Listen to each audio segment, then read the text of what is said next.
Hello friends, welcome to today's சமையல். இன்னைக்கு நம்ம டுடே சமையல்ல ரோட்டு கடைகள்லாம் டிஃபன் வாங்கணும்னா நல்ல சிவப்பா ஒரு காரசாரமான ஒரு சட்னி ஒன்று தருவாங்க. அது சாப்பிட்றதுக்கு அவ்வளோ சுவையா இருக்கும்.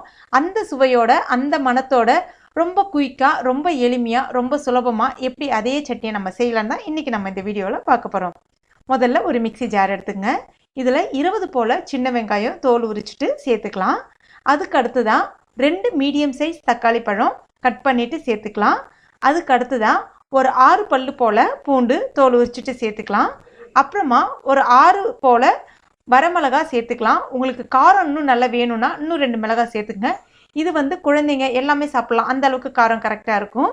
அதுக்கு அடுத்துதான் ஒரு 1/2 டீஸ்பூன் போல் மிளகாய் பொடி சேர்த்துக்குங்க. அப்புறமா ஒரு 1/2 டீஸ்பூன் போல் உப்பு.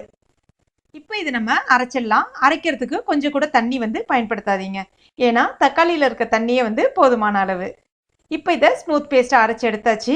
இப்போ இதை நம்ம தாளிச்சிடலாம். தாளிக்கிறதுக்கு கடாயில் நான் ஒரு 3 டேபிள் ஸ்பூன் போல் எண்ணெய் சேர்த்துருக்கேன். நல்லெண்ணெய் சேர்க்குறேன். இந்த சட்னிக்கு நல்லெண்ணெய் ரொம்ப சுவையாக இருக்கும். அது மட்டும் இல்லாமல் எண்ணெய் கொஞ்சம் கூடுதலாக இருந்தால் தான் நல்லாயிருக்கும். நல்லெண்ணெய் தான் சேர்க்குறோம், அதனால் நமக்கு வந்து ஹெல்தி தான் அது, ஸோ நோ ப்ராப்ளம். அதுக்கு அடுத்ததான் இதில் நம்ம ஒரு 1/2 டீஸ்பூன் போல் கடுகு, அதுக்கப்புறம் ஒரு 1/4 டீஸ்பூன் போல் உளுந்தம்பருப்பு சேர்த்துக்கலாம். இப்போ இது நல்லா பொரிஞ்சு வரட்டும். அதுக்கு அடுத்ததான் கொஞ்சமாக கறிவேப்பிலை இலைகளும் சேர்த்துக்கலாம். இப்போ இதில் நம்ம அரைச்சி வச்சுருக்க அந்த சட்னியை சேர்த்துக்கலாம். ஆனால் இதில் கொஞ்சம் கூட, அதாவது நம்ம மிக்சியில் கொஞ்சமாக கடைசியில் தண்ணி ஊற்றிட்டு நம்ம சேர்ப்போம் இல்லையா, அந்த மாதிரி தண்ணிலாம் எதுவும் சேர்க்காம கையை பயன்படுத்தி ஃபுல்லாக எடுத்து அந்த சட்னியை அந்த வானலில் சேர்த்துக்குங்க. இப்போ இது மீடியம் ஃப்ளேமில் வச்சுருங்க. கரெக்டாக இந்த சட்னி ரெடி ஆகிறதுக்கு உங்களுக்கு ஒரு 8லேருந்து 10 நிமிஷம் எடுத்துக்கும்.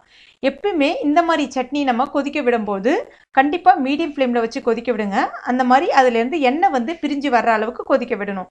சப்போஸ் எண்ணெய் பிரிஞ்சு வரல அப்படின்னு சொல்லிட்டு நீங்கள் அந்த சட்னியை வந்து எடுத்துடக்கூடாது. அந்த மாதிரி எடுத்துட்டிங்கன்னா அந்த பச்சை ஸ்மெல் அப்படியே இருக்கும். அதாவது பாதி வெந்தும் பாதி வேகாமையும் ஒரு ஸ்மெல் ஒன்று வரும் இல்லையா, அது வந்து அந்த சட்னியோடைய சுவையே வந்து கெடுத்துரும். அதனால அதை எண்ணெய் பிரிஞ்சு வர அளவுக்கு கரெக்டாக வெயிட் பண்ணி நம்ம சட்னியை எடுத்தோன்னா அதே ரோட்டு கடைகளில் வாங்குற டேஸ்ட் உங்களுக்கு கிடைக்கும். ரொம்ப ரொம்ப சுவையாக இருக்கும். இன்னும் 2 இட்லி 2 தோசை எக்ஸ்ட்ரா இறங்கும். அந்த அளவுக்கு சுவையாக இருக்கும். குழந்தைங்களும் விரும்பி சாப்பிடுவாங்க. நீங்களும் கட்டாயம் உங்கள் வீட்டில் இந்த மெத்தடில் ட்ரை பண்ணி பாருங்கள். ட்ரை பண்ணி பார்த்துட்டு எப்படி இருந்துச்சுன்னு மறக்காமல் எனக்கு கமெண்ட் பண்ணுங்கள். இந்த வீடியோ உங்களுக்கு பிடிச்சிருந்துச்சுன்னா லைக் பண்ணுங்கள். மறக்காமல் உங்கள் நண்பர்களுக்கும் ஷேர் பண்ணுங்கள். மேலும் இது போன்ற டேஸ்டி ரெசிபிகளுக்கு டுடே சமையல இது வரைக்கும் நீங்கள் சப்ஸ்கிரைப் பண்ணாத நண்பர்களாக இருந்தீங்கன்னா உடனே சப்ஸ்கிரைப் பண்ணிங்க. மறக்காமல் அந்த பெல் நோட்டிஃபிகேஷன் சிம்பிளி ப்ரெஸ் பண்ணிங்க. தேங்க்யூ.